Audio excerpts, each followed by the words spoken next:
Hello, ladies and gentlemen. My name is Luke DeRiff, and I welcome you to another Game Replays Adore presentation. Today, in cooperation with the Fnatic Play Tournament, joining me on the microphone is Honor Prayer. And Honor Prayer, there's quite a bit of money on the line today, isn't it? Yeah, there's $600 for the first place prize, as well as actually some pretty nice gear going out. I think some wireless cards and some other equipment for the first and second places. Third place just gets the standard money prize, but it's some nice money going all around.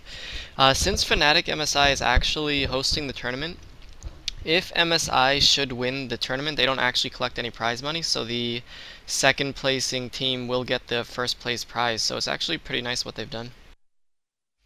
Yeah, it sounds pretty awesome. So if MSI comes into the finals, then the other team knows that they're gonna win. I guess you could say that. Yeah, anyways, we're not going to talk about prize monies and we're not going to talk about competitive, I don't know, whatever. We're going to talk about this game. And first off, we'll start naturally with the bands. We have Thunderbringer, Chipper, Dr. Repulsor, Devour, Pharaoh, and Magnus. I can see all of those bands. They're pretty reasonable, apart from the Magnus band, which seems to be a bit odd to me. Yeah, Magnus has actually been banned for the entirety of this series. The first and second game, both he was banned, and he's going to be banned here as well. I'm not sure who on. There must be someone on Online Kingdoms, because I know MSI doesn't like to run Magnus all that often.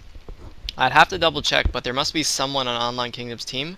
I know Overpow occasionally uses Magnus. I'm not sure if he's the reason they're banning him, but yeah. As well as Pharaoh's being banned, I guess you have Magnus for Online Kingdom and Pharaoh going as a ban against Fresh Pro, so pretty even all around. The rest of the bans, Dr. Repulsor and Chipper have been banned for the first two games, so they're going to be banned here as well. This game, actually, there's a Thunderbringer ban, so I'm guessing tri-lane. Last games, we actually had more of a switch-up style between the laning phases. I'm guessing we're going to have a traditional tri-lane if they're banning Thunderbringer. Yeah, it's pretty much it. And Chipper, Thunderbringer, they're just two heroes, these extremely brutal nukers that work extremely well against those underleveled tri-lane heroes. However, first pick for OK Gaming is Bombardier, and as far as I heard, he was pretty effective last game, but MSI picked him, right? Yeah, he was actually very effective the first game, which led to Online Kingdom. Who was it? Yeah, Online Kingdom picked him the first game, and because he was so effective, MSI actually grabbed him for the second game, and it looks like they feel he's actually to the point where he's a first pick hero. So Online Kingdom grabbing him the first pick this time around.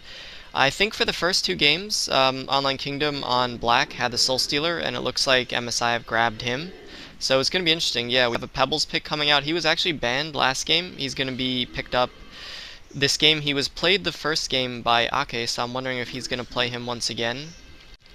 As we have a Glacius pick and a Slither pick coming out for MSI, so very interesting lanes. It looks like we're going to have a traditional tri-lane coming up, but only time will tell on Online Kingdom's part. It looks a little indefinite, not. It looks like it's not definite on their side, but it looks like with the Slither, we're going to have a tri-lane on MSI part, although Trixie's been known to do a little solo play with him.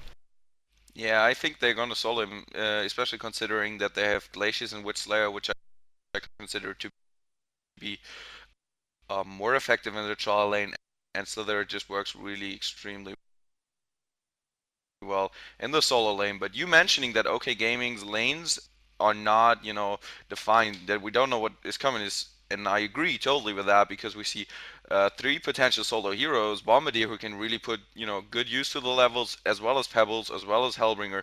So it's going to be really interesting how in the end OK Gaming work their lanes out because really you want to give the solo to all three heroes, but that doesn't work really.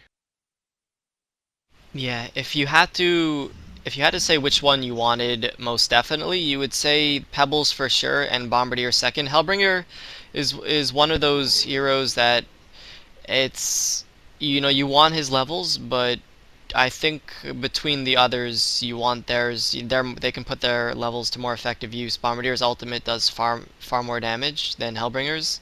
So I think they're probably going to go with those, and we're going to see a Hellbringer Hellbringer, I don't know. It's gonna be interesting. Their solos, I think they're gonna do a 2-2-1 lane, but time will tell. Hopefully it's not a standard tri lane, but we didn't have that the first few games. It was kind of a lot of roaming, so I guess can't get too spoiled. As a last pick, Hammerstorm, that's actually pretty unique because since Pharah was banned, I guess Fresh Pro is gonna go with the Hammerstorm instead. He likes that hero. He's not one you see played very often, but he's quite effective, especially if he gets a portal key. It's kind of like the Pharaoh. He has really good initiation. Yeah, that hammer throw, I think it's called the hammer throw, it's just ridiculous. Such a good skill. And the other thing that you get with Hammerstorm, you get a potential carry as well. Like, I know that you want to get the portal key on him, potentially, a BKB to back that up and just play him more as an initiator, but he can definitely, put out some hurt late game as well. And that's gonna help them out quite a lot.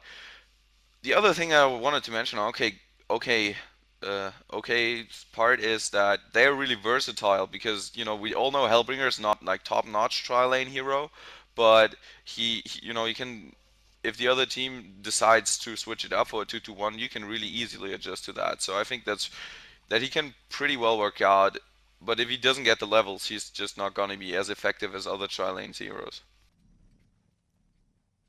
Yeah, pretty much. So in the end, we have MSI Bot. He actually played Witchslayer last game. Is going to be playing him this game once again. No Tail is going to be playing Soul Stealer. He's pretty well known for playing Soul Stealer, so we're gonna get a chance to see him play it once again. Nova's playing Glacius, gonna do his usual job at supporting, which he does very well, obviously. Trixie gonna be playing on the Slither, so it's gonna be interesting to see which style of build he goes for. I think the last time he went Helm of the Black Legion, and he went a really strong push, I believe. So it was kind of interesting to see. He was pretty tanky at the end of it. And Fresh Pro on the Hammerstorm. And on Online Kingdom side, we have Magix playing Pebbles, Overpow on the Bombardier, Semi-Jew on the Andromeda, Ake is going to be playing Hellbringer, and Black going to be playing the carry on Flint Beastwood.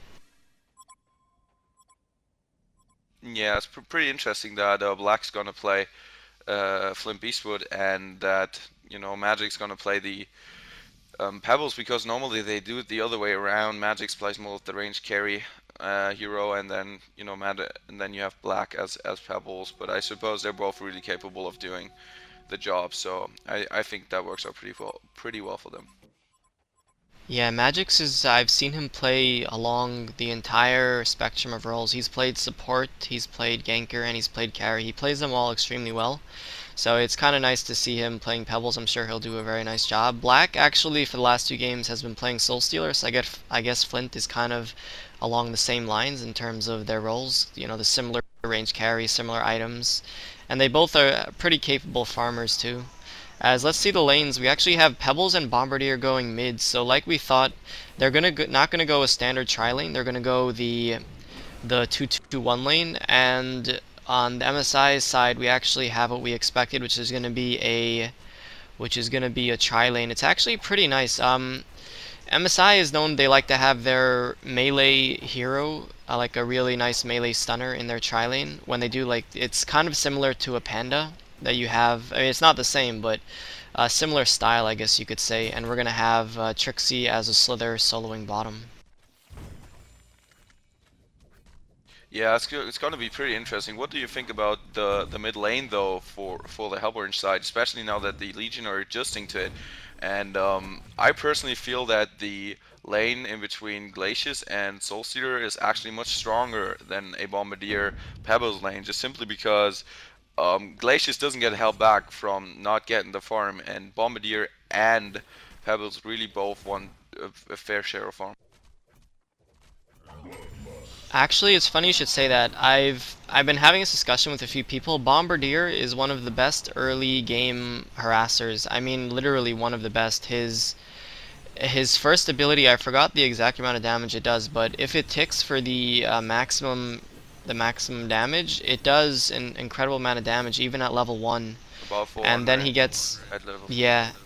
And he hasn't gotten Boom Dust, but Boom Dust as well, if you put it on somebody, you can basically hit someone for 100 damage at level 1, which is pretty incredible. So I feel they have the advantage. Until Soulstealer gets up his levels,